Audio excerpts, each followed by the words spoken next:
தெரியுமா? கிணறுகள் வட்ட வடிவில் இருப்பது ஏன்?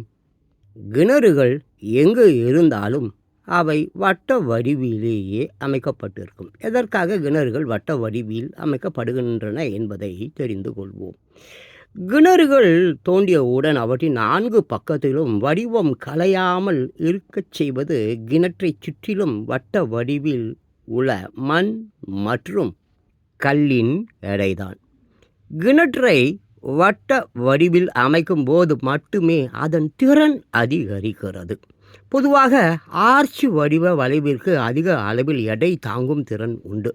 அதனால்தான் அந்த காலத்தில் கட்டடங்கள், மண்டபங்கள், பாலங்கள் என்று எல்லா இடங்களிலும் அவை ஆர்ச் வடிவ வளைவுகளுடன் அமைக்கப்பட்டிருக்கும். 2 அரை வட்ட ஆர்ச்சுகள் சேர்ந்து வட்ட வடிவை உருவாக்குகின்றன.